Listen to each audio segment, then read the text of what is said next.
Bien, pues vamos a comenzar nuestro tiempo en la palabra.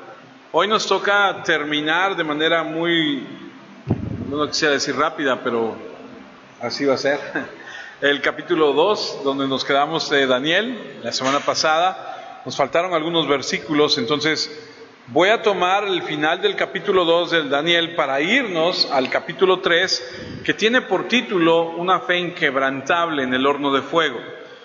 Y lo interesante del final del capítulo 2 y el principio del capítulo 3 es que de repente podemos ver cómo, a pesar de las circunstancias que uno pueda vivir al conocer de Dios o al saber de Dios, cómo de un momento a otro podemos cambiar. Déjeme intentar explicarle cómo. Permítame orar, permítame pedirle a Dios que nos ayude. Dios Padre, quiero pedirte que en este tiempo que estamos, Señor, por entrar en tu palabra, tú nos ayudes a comprenderla. Me ayudes a mí a exponerla y a mis hermanos a entenderla. Tú habla directo a nuestros corazones, según sea el caso de cada uno de nosotros de manera particular, para que lo que el día de hoy podamos aprender, lo podamos atesorar, pero sobre todo vivir, porque ese es el propósito, el vivir tu palabra, el conocerte más a través de una relación. Muchas gracias por este tiempo, en Cristo Jesús. Amén. Daniel capítulo 2, versículo 44, dice así. Estamos al final del capítulo 2. Y durante ese tiempo, el Dios del cielo creará un reino eterno que no podrá ser destruido. Permítame detenerme un segundo ahí. ¿De qué estamos hablando? Estamos hablando de que ahora Daniel le ha revelado al rey Nabucodonosor el sueño que tuvo y se lo explicó. Y le explicó que de la nada esa imagen enorme que él vio en sus sueños, que era terrorífica, que era de una cabeza de oro, un torso y unos brazos de plata, unos muslos de bronce y unos pies de barro con hierro y unas piernas de hierro, de repente sale de la nada una gran roca, no cortada por manos humanas, dice, viene sobre la imagen, le pega, la tira y se desbarata, se vuelve un polvo. Eso es lo que estamos leyendo y terminando de entender en Daniel capítulo 2. Daniel le está diciendo al rey Nabucodonosor que durante ese tiempo el Dios del cielo creará, una vez que se haya caído la imagen, la estatua se haya hecho polvo, dice, Dios creará un reino eterno que no podrá ser destruido. Ese reino no quedará en manos de extraños. Al contrario, ese reino destruirá y superará todos los demás reinos. Es un reino que durará para siempre. Majestad, usted vio una roca que se desprendió de la montaña sin que ninguna mano la empujara. Esa roca destrozó el hierro, el bronce, la plata y el oro. Eso significa que el gran Dios le estaba mostrando lo que pasará en el futuro. Ese es el sueño y la interpretación que es completamente cierta. Me detengo un segundo y le comento. Usted y yo entendimos la semana pasada y antepasada que Dios le revela al rey Nabucodonosor, que es un rey gentil, que no le teme, que no lo conoce, lo que va a suceder en el futuro, para mostrarte a ti y a mí y a todos los demás que Dios tenía la opción de revelarle a su pueblo Israel lo que habría de suceder, pero el pueblo estaba tan mal que Dios dijo, se lo voy a revelar a Nabucodonosor. Ahora el pueblo de Israel está mal, pero está peor porque ellos sí conocen al Dios de la Biblia, pero no le honran, no le obedecen. Entonces es una enseñanza que nosotros debemos tomar en cuenta. El rey Nabucodonosor tiene este sueño, Dios trae a Daniel con un propósito, y escúcheme, y aprendamos. Dios tiene en sus designios, en sus planes, tomar a cada uno de nosotros y llevarnos a través de nuestra vida a diferentes momentos, en diferentes circunstancias, para algo. ¿Qué? ¿Cómo? ¿Con quién? ¿En dónde? ¿En qué momento? No lo sé. Yo lo he vivido una y usted también. No sé si lo ha visto, no sé si Dios se lo ha permitido entender, pero yo lo he visto una y otra vez en mi vida, en diferentes circunstancias. Nos tomamos un café y le platico, porque ahorita no es el momento. Pero aquí el rey dijo en el versículo siguiente: enseguida el rey Nabucodonosor se arrodilló ante Daniel y lo alabó. Además ordenó que se preparara una ofrenda de incienso y fragancia en honor a Daniel. Y el rey dijo, y ojo, versículo 47. Acuérdense de cuando pasemos al capítulo 3. El rey dijo: en realidad tu Dios es el más importante y poderoso. Él es el Señor de todos los reyes y el que revela los secretos. Él fue quien hizo posible que tú me revelaras a mí este secreto. El rey le dio a Daniel muchos regalos y lo nombró jefe de la provincia de Babilonia y de todos los demás adivinos y sabios de Babilonia. Es por eso que creemos nosotros que cuando los magis o los magos de Oriente vienen a traerle incienso, mirra y oro a Jesús que acaba de nacer, ellos saben, ellos entienden que llegó el momento que nacería el rey de los judíos, el rey de reyes, porque alguien se los enseñó. Ese alguien es este que acaban de nombrar. Este Daniel es ahora el jefe de todos ellos. Versículo 49. Daniel le pidió al rey que nombrara también a Sadrach, Mesach y Abednego para ocupar cargos importantes en la provincia de Babilonia. El rey hizo lo que Daniel le pidió y Daniel se convirtió en uno de los funcionarios más importantes del rey. Ahí termina el capítulo 2. Y antes de entrar al capítulo 3, para empezar a darnos cuenta qué va a suceder, póngale una pausa a eso, regresaremos a ello. Quiero leerle una anécdota que leí. Un día un hombre, siendo muy religioso, decidió comprar una estatua, una figura de Jesús para su casa. Así que compró esta figura de Cristo, la trajo a su casa y la colocó sobre la mesa de café, ahí en su sala.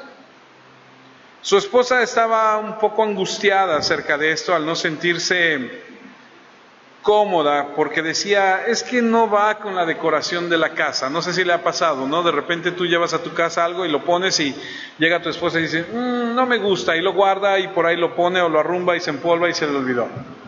Entonces, para llevar algo a casa, hombres, hay que pedirle a la señora consentimiento.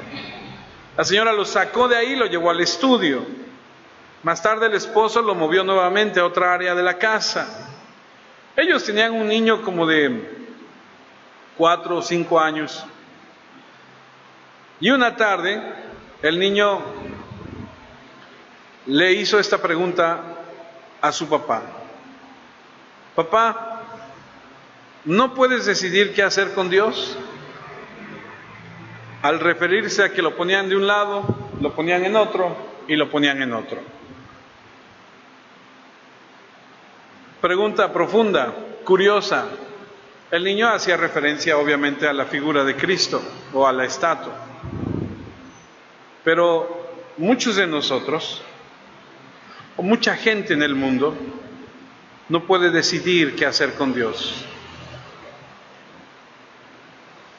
Esa es la pregunta del capítulo 3 de Daniel. Algunas personas no saben dónde poner a Dios, otras sí, porque el hombre es incurablemente religioso. Porque es muy obvio a medida que tú vas por el mundo y estudias los grupos étnicos de los pueblos, de las culturas, en todas vas a ver cierta sustancia de religión y te darás cuenta que el hombre es una criatura incurablemente religiosa.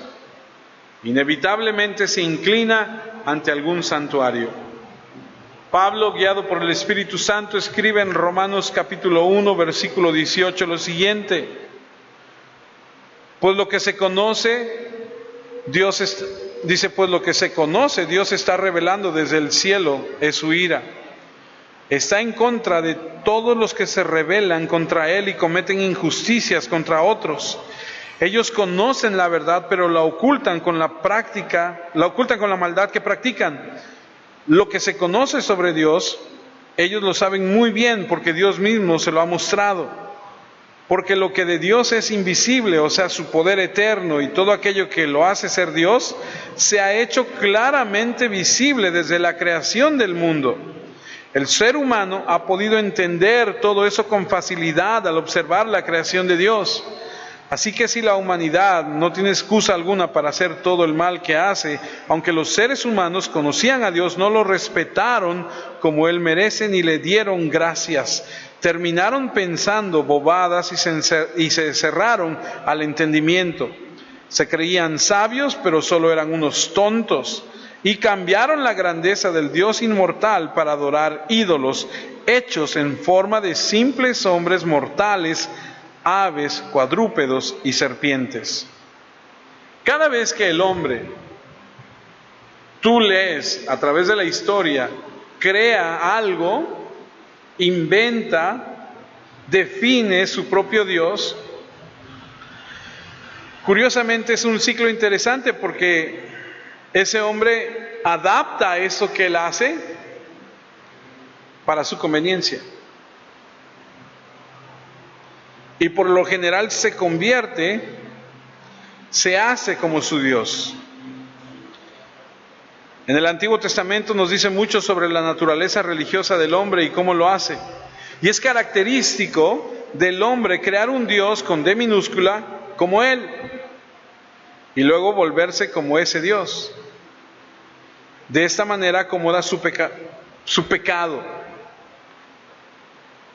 Algo bien interesante es que la dificultad de adorar al Dios verdadero es que tienes que enfrentar la realidad de tu insuficiencia y de tu pecado. Lo voy a decir de otra forma. La realidad de adorar a Dios como se debe adorar a Dios es que tú tienes que entender el pecado que hay en ti para comprender bien qué estás haciendo. Hoy aprenderemos algo muy interesante. Aprenderemos acerca de la idolatría y de cómo en un momento el rey Nabucodonosor en el capítulo 2, versículo 47 está diciéndole a Daniel: ese Dios es el Dios de todo, eres grande, y le está alabando y reconociendo. Pero en el capítulo 3 hace una figura de él mismo y quiere que todos lo adoren. Entonces de repente pasamos de un momento de éxtasis, de emoción, de adorar, a otro donde queremos algo para nosotros mismos. Y ahí, amados, es a donde está el punto de saber adorar a Dios realmente. Tú no puedes pretender adorar a Dios un día a la semana, levantar tus manos, si es que las levantas, cantarle a Dios y decir ya lo adoré. Porque la adoración a Dios es conocerle, obedecerle, honrarle, no es cantarle. Cantarle es una manifestación del amor que tú le tienes, del deseo de expresar tu amor por Él y por lo que Él ha hecho. Adorar a Dios es vivir lo que Él dice, obedecer lo que Él manda. Pero tú no lo puedes hacer hasta que tú no reconozcas el pecado que hay en ti, hasta que tú no reconozcas que realmente es Él el Dios, como dice Él mismo en su palabra, santo, perfecto, justo. Y los pecadores somos nosotros. El Salmo 115, versículo 1, dice: Señor, nosotros no merecemos recibir ningún honor. Todos los honores deben ser para ti. Solo tú debes recibir la gloria por tu fiel amor y lealtad. ¿Por qué tienen que preguntarnos la gente de otros pueblos dónde está su Dios? Nuestro Dios está en el cielo y hace todo lo que le viene en gana. Los ídolos de esas naciones son oro y plata, productos hechos por manos humanas. Tienen boca, pero no pueden hablar. Tienen ojos, pero no pueden ver. Tienen oídos, pero no pueden oír. Tienen nariz, pero no pueden oler. Tienen manos, pero no pueden tocar. Tienen pies, pero no pueden caminar. No sale sonido alguno de su garganta.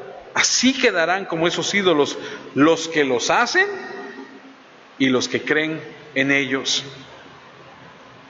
Los hombres, a través de la historia, está demostrado que han creado su propia idea de cómo debe ser un Dios. La Biblia dice que Dios creó al hombre a su propia imagen. Pero el hombre, cuando hace a sus dioses, los crea a imagen de él. La rebelión máxima, el hombre inventando sus propios dioses.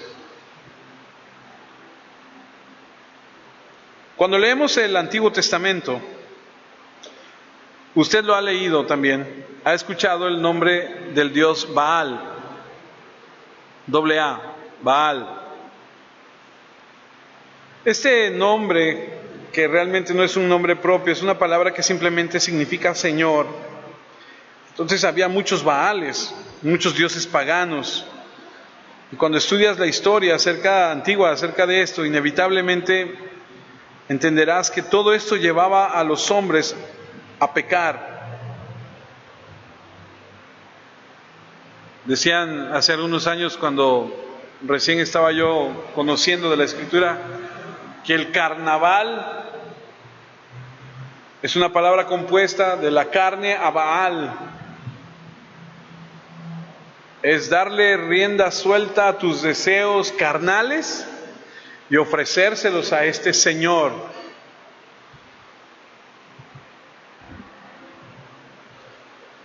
Pero para que tengamos una idea más clara acerca de todos estos inventos de dioses paganos, los cananeos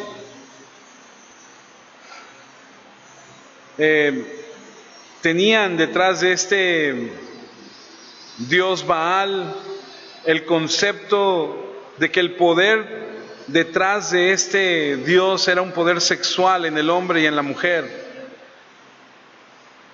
Por lo tanto, cualquier acto sexual se convertía en una representación del poder de Baal.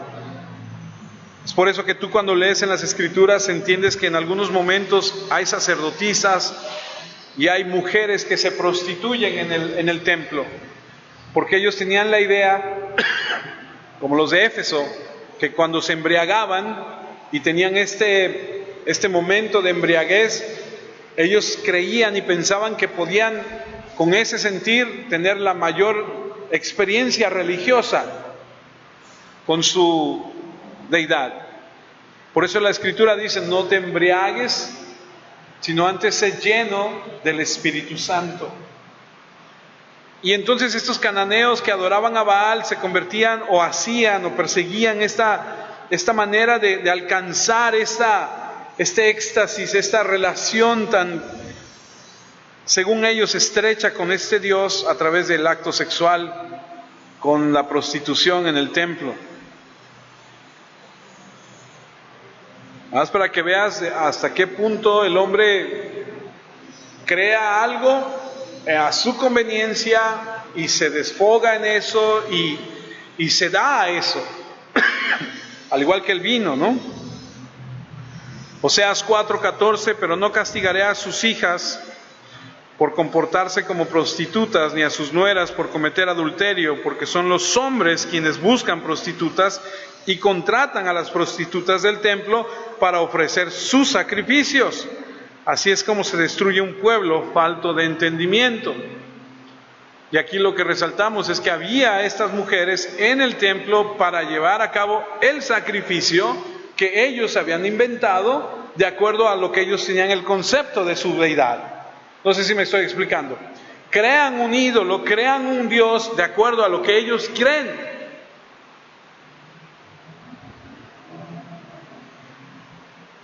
Acomodan su propia forma pecaminosa de pensar. Romanos 1:24 dice: la gente estaba llena de pecado y quería hacer solamente el mal. Por eso Dios permitió que fueran esclavizados por los pecados sexuales que cometían y deshonraron su cuerpo unos con otros.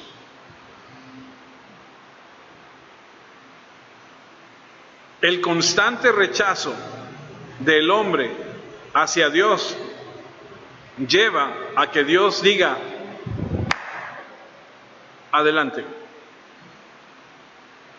Te deja, permite. ¿Alguna vez ha bañado a su perro? Algunos perros los bañas, ¿y qué es lo primero que van a hacer? Se sacuden, algunos, no todos, van y se revuelcan otra vez en la tierra. Yo no sé si es el jabón, yo no sé si es el agua que no les gusta, yo no sé si es su naturaleza.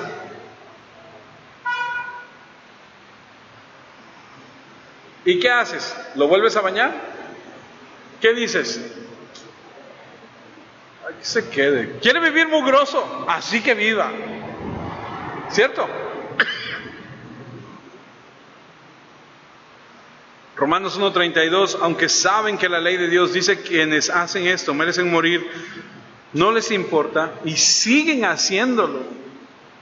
Además, afirman que están en lo correcto los que hacen todo esto. Entonces, tú vas con alguien y le dices, mira, tú estás en pecado, estás viviendo mal. No, yo estoy bien.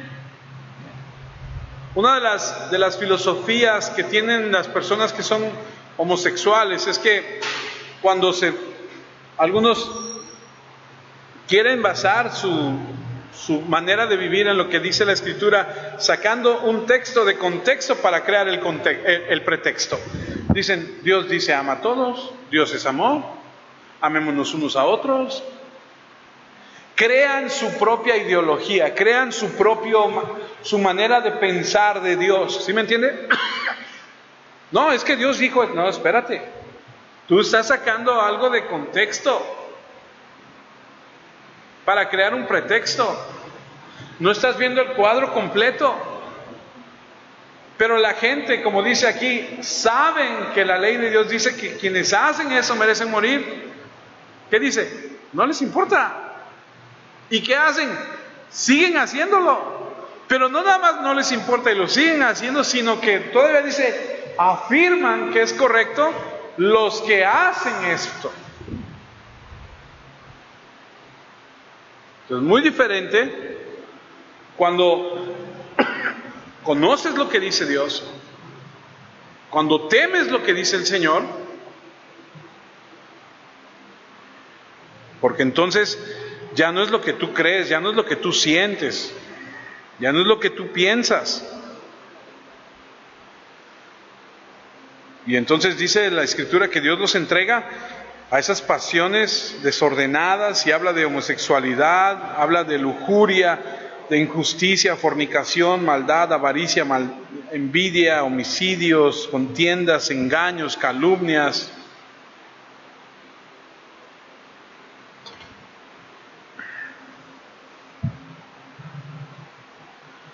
Y todas estas son simplemente representaciones del tipo de adoración que el mismo hombre construye.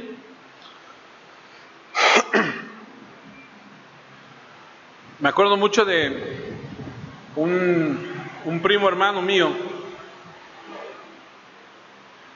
que cada vez que en alguna ocasión me tocó viajar con él en su vehículo, y cada vez que pasábamos por algún altar de alguna virgen o de algo, no le alcanzaban los dedos para persinarse. O sea, era una cosa de que se persinaba arriba, abajo, aquí, arriba. Bueno, hacía todo yo nada más lo volteaba a ver porque se llevaba cierto momento para hacerlo, ¿no? Y si a las 2 cuadras había otro, otra vez. Y si a las 2, otra vez. O sea, era como algo ya que él tenía y lo hacía mucho y no se le...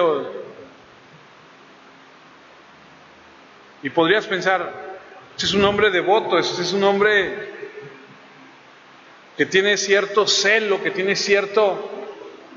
Podría uno pensar eso, pero quien lo conocimos de cerca, sabíamos que era borracho, adúltero. O sea, que tenía una serie de cosas que no coincidían con lo que él quería. ¿Qué hace la gente así? Acomoda su manera, su Dios, entre comillas, para poder externar su adoración, en comillas, para sentirse bien.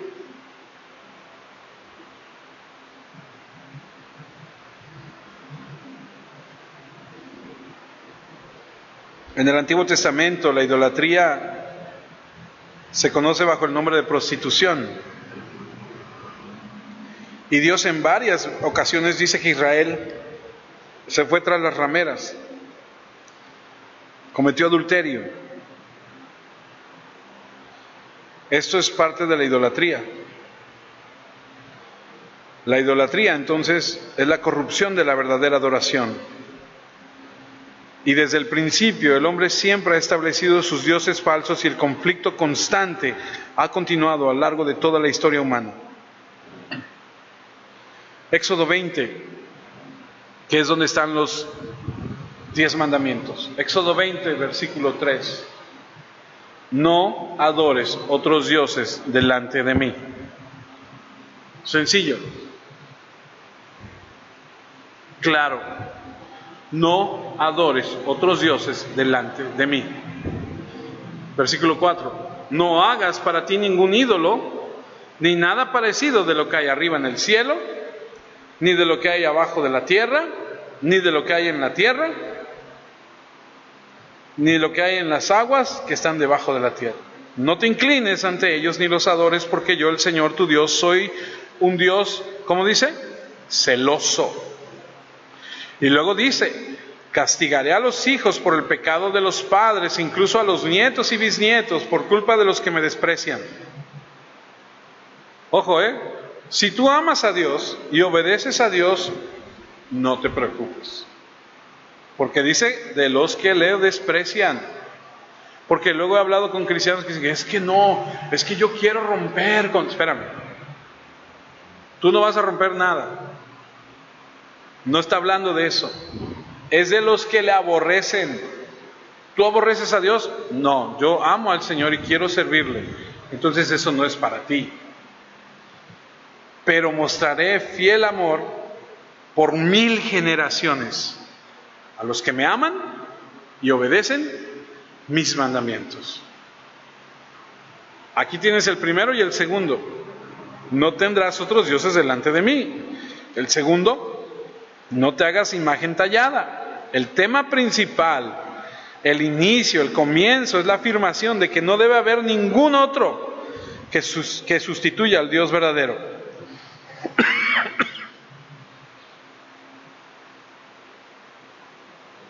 Romanos 1, como dijimos hace rato, traza el curso para nosotros y rastrea el terrible naufragio que resulta cuando Dios no está en tu vida, cuando Dios no está en tu barca. Cuando abandonas, sueltas, dejas ir, le das la espalda, cuando inventas sus propios dioses, porque el hombre es incurablemente religioso. Y al inventar sus propios dioses, se vuelve como ellos. Usted ha escuchado que la Biblia dice en el Antiguo Testamento cuando se dijo que Jehová nuestro Dios uno es. La Biblia dice explícitamente que no hay otros dioses. La Biblia aplasta literalmente todos los ídolos de piedra, madera, metal, en la mente, en el corazón, en las emociones, tangibles, intangibles, externos, internos. Todos los ídolos son aplastados por la declaración de Dios: no tendrás dioses ajenos delante de mí, no te hagas imagen tallada. Y sin embargo, aunque este es el primer y principal mandamiento de las Escrituras, es una realidad que a través de toda la historia humana el hombre continúa inevitablemente regresando a la idolatría.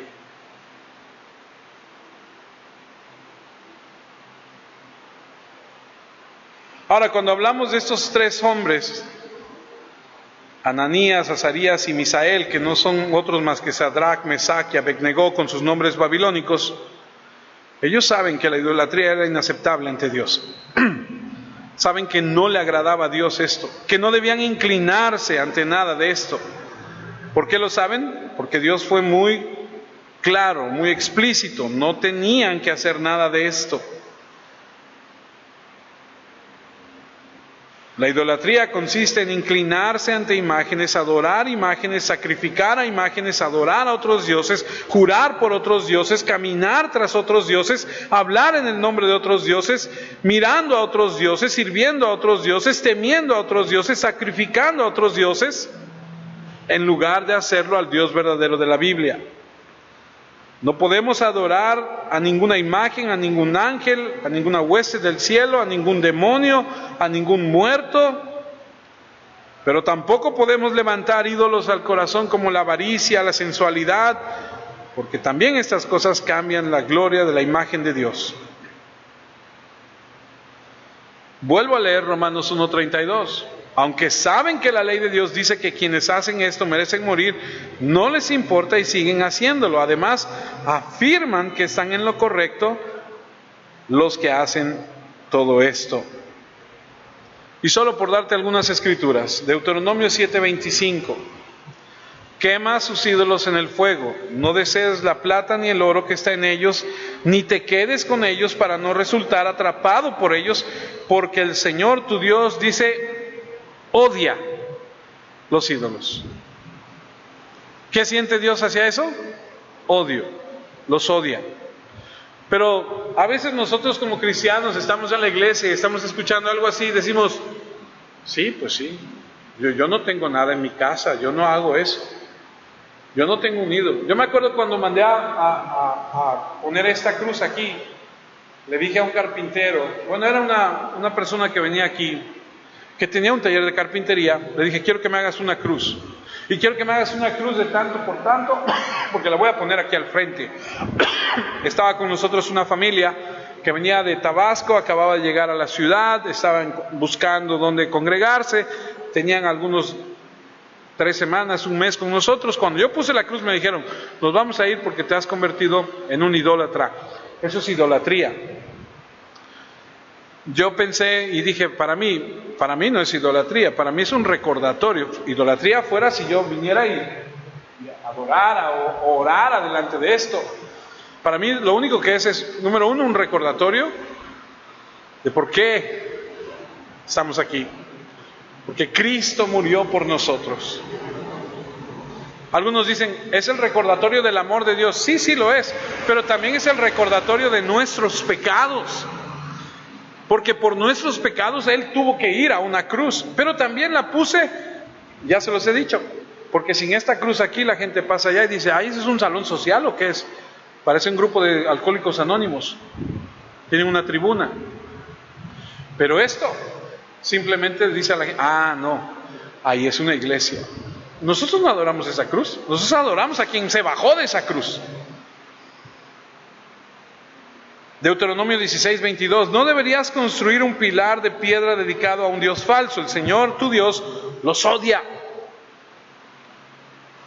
No hagas eso. Ezequiel 23:49, recibirán el castigo que merecen por su conducta vergonzosa y serán culpables de adorar a sus repugnantes ídolos. Así aprenderán que yo soy el Señor Dios. La idolatría hace que los hombres se olviden de Dios, se desvíen, profanen su nombre, profanen el santuario, se alejen de Dios, abandonen a Dios, provoquen a Dios.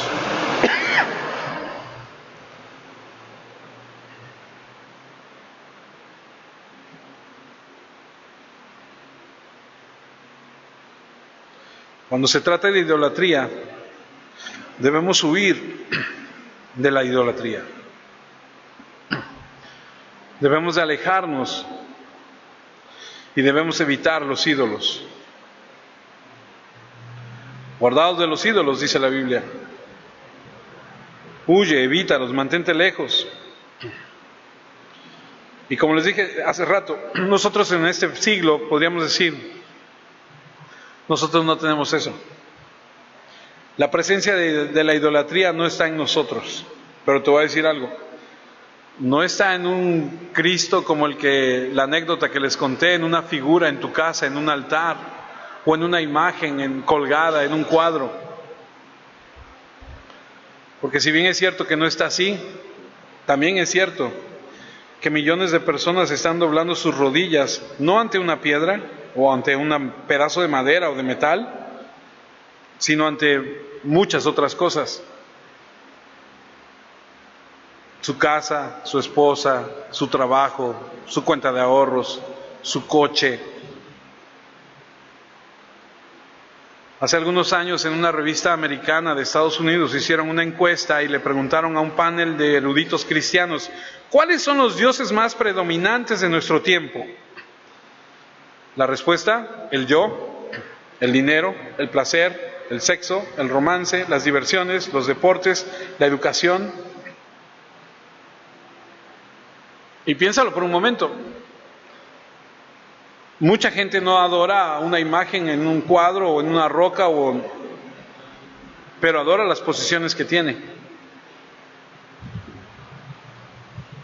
Yo conozco gente que su posesión más valiosa y que su tiempo, sus ánimos, su amor es un coche. Le ponen rines, le cambian llantas, le ponen pintura, le ponen esto, le ponen el otro, le hacen esto, lo cuidan, no quieren que le dé nada. Una casa, un trabajo. ¿Usted sabe que la avaricia es una idolatría? No me conteste, pero analícelo.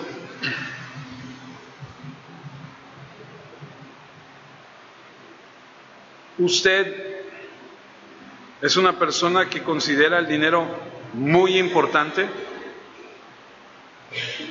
Tan importante que lo pone en un lugar muy arriba en sus prioridades. Si es así, piensa en el hombre rico y en los graneros tan grandes que tenía, que decía: ya no me alcanzan mis graneros, voy a tumbarlos, los voy a hacer más grandes porque voy a llenar más, y después que tenga yo mucho me voy a acostar y voy a decir: alma, tú reposa, que ya tenemos para mucho tiempo. Ajá, nada más que dice la anécdota que esa noche iban a pedir su alma. Primera de Timoteo 6:10 dice que el amor por el dinero causa toda clase de males. Otra versión dice que es el principio de todos los males. Por querer tener más y más dinero, algunos se han desviado de la fe y han causado gran sufrimiento. Y a lo mejor tú dices: no, yo no tengo ese problema, yo con el dinero no tengo ese problema, pero a lo mejor tienes un problema con el orgullo. El amor hacia ti mismo. ¿Sabes que algunas personas idolatran a sus hijos? Algunas personas, sus hijos son la cosa más importante de este mundo.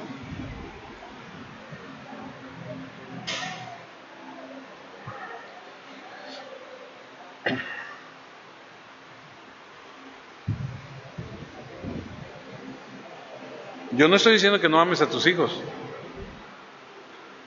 ¿Qué padre no ama a sus hijos? Lo que te estoy diciendo es: piensa.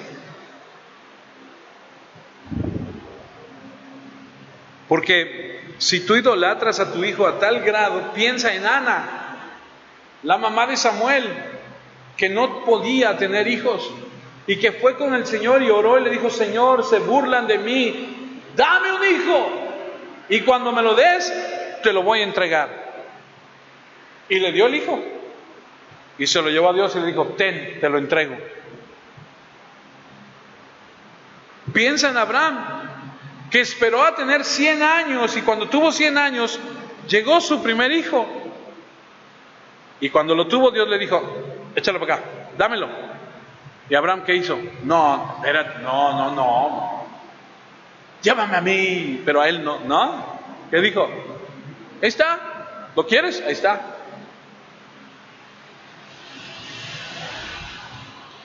Algunas personas adoran a sus compañeros, o sea, a su cónyuge, a un amigo.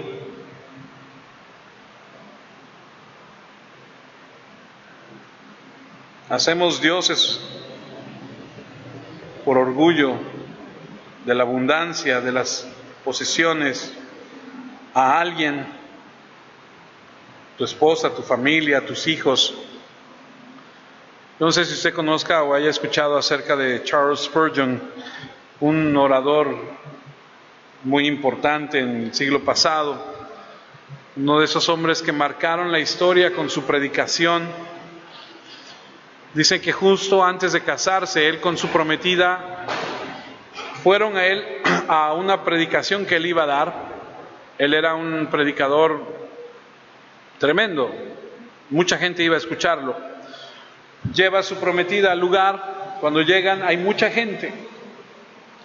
Entonces él empieza a caminar hacia el púlpito entre la gente, con permiso, con permiso, con permiso. De repente cuando voltea ya no la ve a ella, pero él tiene que subirse. Se sube, predica 2 horas, una multitud de personas. Cuando se baja empieza a buscar a su prometida entre la gente, no la ve, dice, bueno, pues me voy a mi casa. Se va a la casa y en la casa lo está esperando la muchacha, su prometida.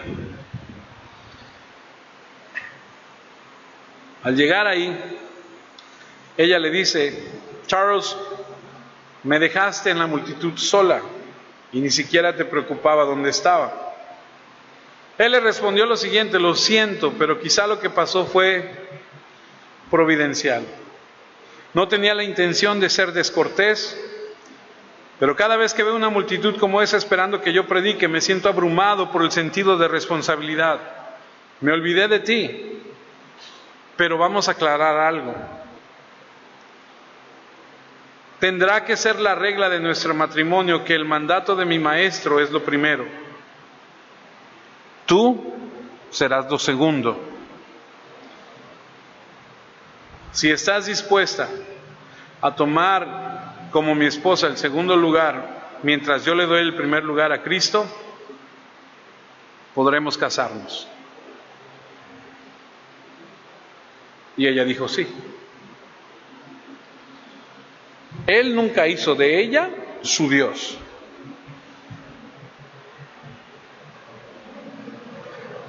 Y mira, la sociedad adora muchas cosas, adora lo que posee, adora... Somos amantes de eso. Somos amantes de la prominencia.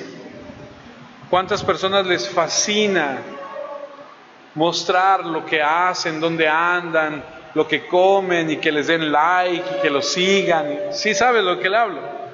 Vivimos en una época donde la gente está con esa cosa que quieren que todo mundo... Les encanta verse en las redes sociales, tener muchos seguidores, y es una vida vacía que lo único que busca es resaltarse ellos.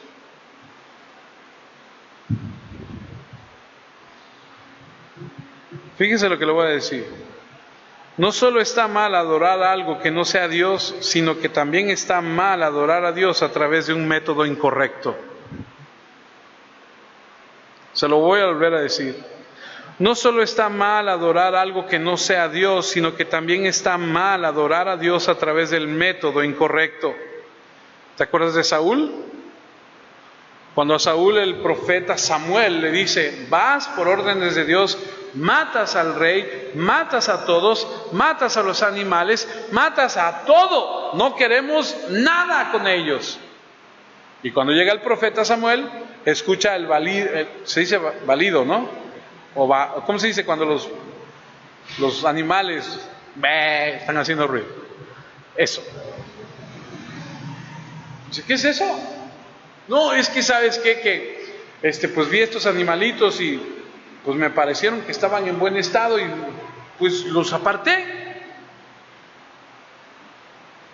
¿Sabes lo que le dice el profeta Samuel a Saúl?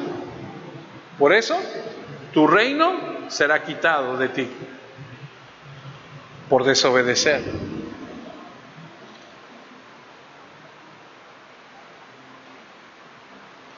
Dios quiere que lo adores de la forma que Él dice que lo adores, no de la forma en que tú eliges adorarlo. La idolatría es adorar al Dios equivocado y adorar al Dios correcto de manera incorrecta. Te voy a dar otro ejemplo. ¿Te acuerdas cuando Moisés cruzó el desierto con, según los que estudian, eran como 2 millones de personas? Vamos a Números, capítulo 21, versículo 4. Los israelitas se fueron del monte Hor por el camino del Mar Rojo, dando un rodeo para no pasar por el territorio de Edom. En el camino la gente perdió la paciencia y comenzó a hablar mal de Dios y de Moisés. ¿Por qué nos sacaste de Egipto para morir en el desierto? Aquí no hay pan ni agua, ya nos cansamos de esta comida miserable. Entonces el Señor les envió serpientes venenosas que los mordieron e hicieron que murieran muchos israelitas. El pueblo se acercó a Moisés y le dijo: hemos pecado al hablar mal del Señor y de ti, pídele al Señor que aparte las serpientes de nosotros. Entonces Moisés oró por el pueblo y el Señor le dijo a Moisés: haz una serpiente y ponla en un poste. Todo el que haya sido mordido y la mire se salvará. Entonces Moisés hizo una serpiente de bronce y la colocó en un poste. Así que cuando alguien sufría la mordedura de una serpiente, miraba la serpiente de bronce y se salvaba. Algo así como el símbolo de los médicos. ¿Lo ha visto? Es un poste y tiene enredada una serpiente, o dos creo, entrelazadas. Ese es el símbolo médico. Bueno, Moisés obedeció, hizo, lo puso. La gente que mordía veía y se salvaba. Y tú dices: ok, eso está bien. Pero resulta que años más adelante, Segunda de Reyes, capítulo 18, versículo 3, Ezequías hizo lo que le agradaba al Señor, tal como hizo su antepasado David. Destruyó los santuarios sobre las colinas, rompió los monumentos de adoración y cortó los postes de acera. Ezequías rompió en pedazos la serpiente de bronce que Moisés había hecho, pues los israelitas le quemaban incienso y le llamaban Nehustán. Alguien dijo: hay que guardarla. Y después con el tiempo la sacaron y le quemaban incienso.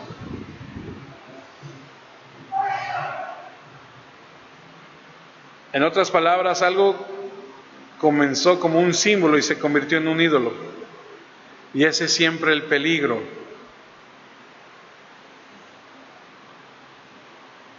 Que el hombre tuerza el símbolo en un ídolo. Ya estamos hablando de adorar un Dios falso, de adorar al Dios verdadero de una manera incorrecta, de adorar a Dios a una imagen incorrecta. Eso está prohibido en las Escrituras. Y así, después de tanta introducción, llegamos a Daniel 3, versículo 1.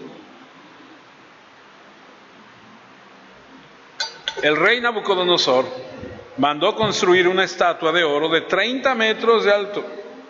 Este edificio tiene, no aquí, pero por fuera, hasta arriba de tener como unos 15. El doble, 30 metros de alto y 3 metros de ancho. Ordenó que la pusieran en el valle de Dura, en la provincia de Babilonia. Regreso a Daniel 2:47. Y el rey dijo: en realidad tu Dios es el más importante y poderoso. Es el Señor de todos los reyes y el que revela los secretos. Él fue quien hizo posible que tú me revelaras a mí este secreto. Un día estaba yo en una reunión de Biblia, en una casa, y estábamos platicando acerca de la Biblia, y me dice una señora: oye, ¿ya viste la entrevista que le hicieron a Alex Lora? Alex Lora es el vocalista del Tri. ¿Sí lo ha escuchado, no? Dije: no lo escuché. Sí, no, es un hombre de Dios. ¿Cómo? Sí, no, es que él dice que su Dios y que ay, no, habla tan bonito de su Dios. Y le dije: exacto, de su Dios, no del Dios de la Biblia. No, ¿cómo? Le dije: no te confundas. Él está hablando de su Dios. Es tan fácil perderse. Nabucodonosor en el versículo 47 dice: tu Dios, oh, wow. ¿Le damos vuelta a la página? Dice: quiero que me hagan una imagen para que todos me adoren. Espérame, pues se acaba de decir que el Dios del cielo es el Dios verdadero. No todos. Por eso Jesús dice: no todo el que me diga Señor, Señor se salvará. Es tan importante entender que la verdadera adoración no es levantar tus manos y cantar, no es congregarte, no es solamente leer la Biblia, es obedecer lo que dice la Escritura.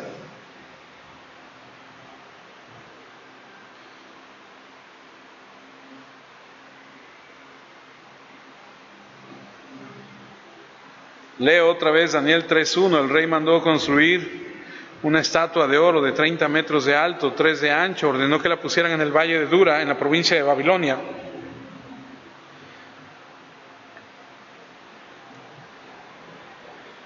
Hace algunos años parece ser que descubrieron dónde estaba esta imagen.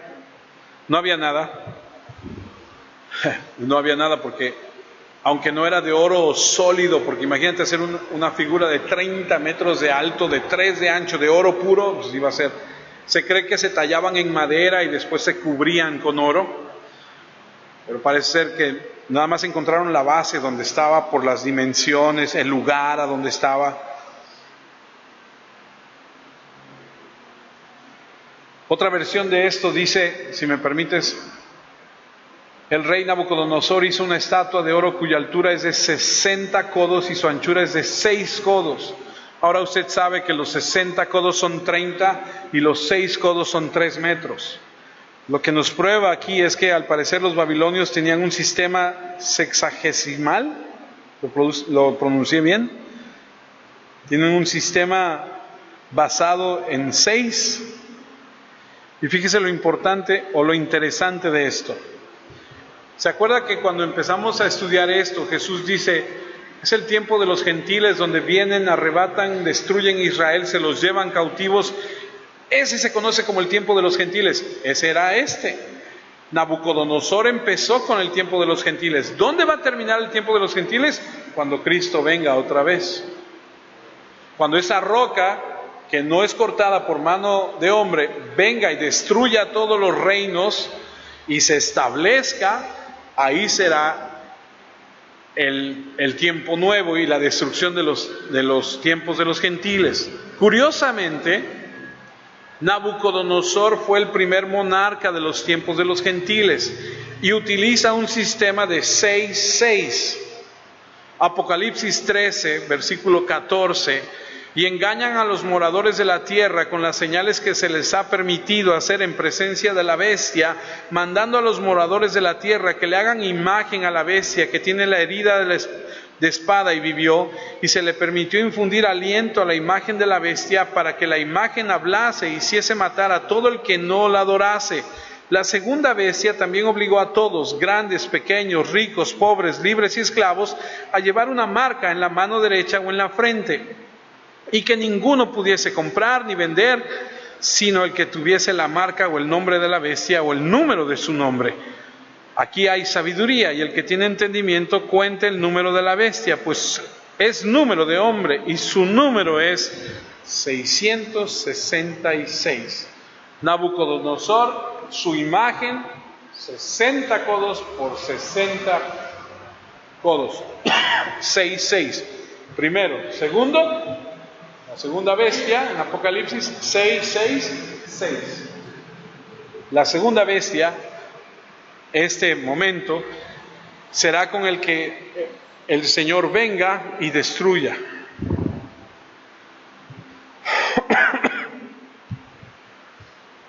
Yo la verdad tenía cierto temor de entrar a Daniel porque tiene muchas cosas, de cosas que hay que estudiar mucho, que hay que entender, y que yo no quiero confundirle a usted, yo no quiero decir cosas que yo creo y yo siento, no, pero veo que coincide, es un pensamiento que Nabucodonosor fue el primero que inició la era de los gentiles, y que en los últimos tiempos, el que va a estar, cuando venga la roca que es Cristo y destruya todo, tiene 666, entonces como que hay un dato curioso ahí con respecto a los números.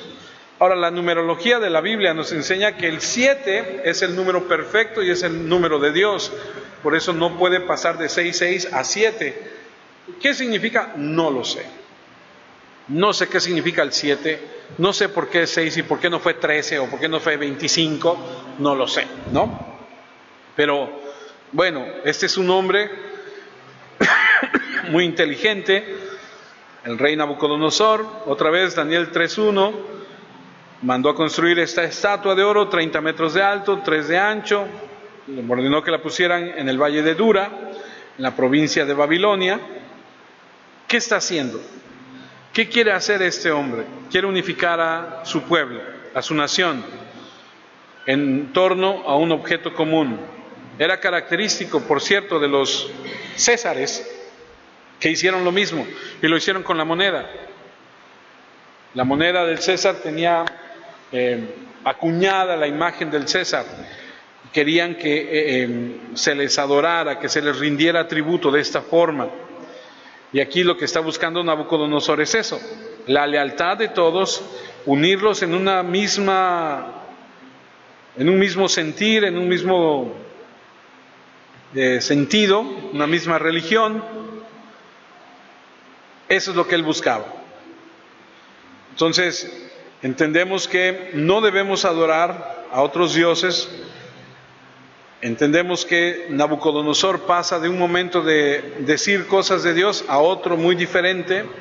Versículo 2 de Daniel 3, después mandó reunir a todos los alcaldes, prefectos, gobernadores, consejeros, tesoreros, jueces, jefes militares y demás autoridades de la provincia para la inauguración de la estatua. Todos ellos, dice el versículo 3, se reunieron frente a la estatua que mandó construir el rey para participar en la ceremonia de dedicación e inauguración. Y podemos ver órdenes descendientes, gobernadores, es como si dijéramos el gobernador del estado, los presidentes municipales, los tesoreros, el jefe de la policía, o sea, es decir, viene un rango y todas estas personas son llamadas a venir a la inauguración.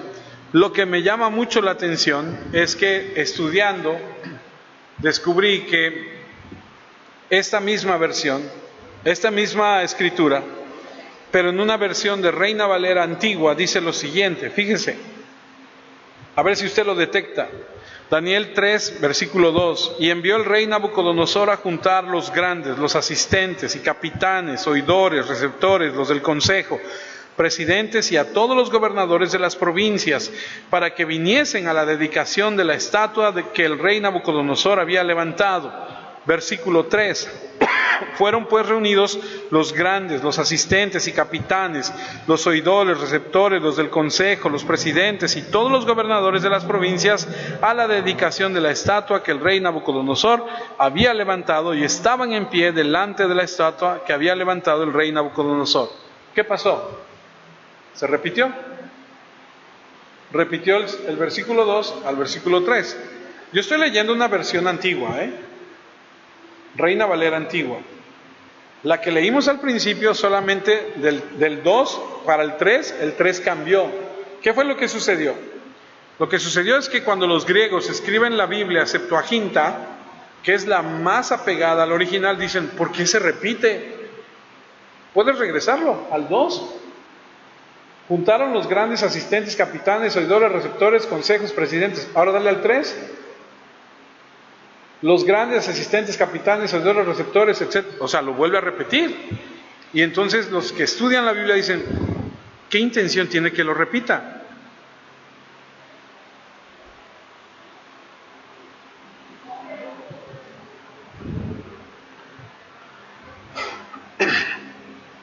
Es como asegurar, reiterar, van a venir todos estos. ¿Y qué aprendemos de eso?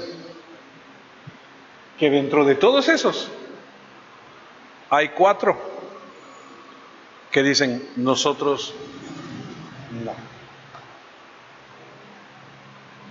Y se van a morir por decir que no. Pero eso es la próxima semana, porque ya no nos da tiempo. Pero aprendemos que Nabucodonosor hace manda a traer a todos y los recalca. Y aprendemos, cuando yo lo estaba estudiando, le doy mi palabra que no miento, me acordé del tiempo en el que trabajábamos en el ayuntamiento, cuando desafortunadamente nosotros hemos entendido mal el concepto de la autoridad, porque la autoridad lo que tiene que hacer es servir, no que le sirvan. Y me acuerdo mucho de cuando había algo, todo el mundo corre y casi se quiere poner de tapete y pasa. y va a venir fulano, y va a venir sutano, y así somos. Y a lo mejor en un acto político dices, bueno, pues es parte de... Pero aquí van a adorar, aquí van a rendir. Y dentro de todos esos que van a venir para hacerlo, hay 4 que dicen, nosotros no. ¿Qué les va a pasar a estos 4 por no hacerlo? Usted conoce la historia, pero si me permite, la próxima semana seguimos platicando acerca de eso. Oremos. Dios Padre, quiero agradecerte porque nos das la oportunidad de estar juntos en tu palabra, de poder meditar en ella. Qué riqueza tan grande hay. Al escucharla, al analizarla, al buscarte con todo nuestro corazón, ayúdanos a no desviarnos. Ayúdanos a ir a Cristo. Ayúdanos a ver a Cristo siempre y en todo momento. Padre, queremos ser como esos 4 jóvenes entregados, apasionados, listos y preparados para defender la verdad. Enséñanos, capacítanos, despierta en nuestro corazón un deseo de hacerlo, de amarte, de adorarte, de conocerte, de poner en obra tu palabra. Te lo pedimos en Cristo Jesús. Te pido por mis hermanos para que crezcan espiritualmente. Te pido por aquellos que están lejos, que vienen de regreso. Pido por aquellos que no han regresado, que no están, por aquellos que no han llegado, porque tú les vas a traer en algún momento. Muchas gracias, Señor, por tu palabra que enriquece y nos da abundancia de bien. En Cristo Jesús.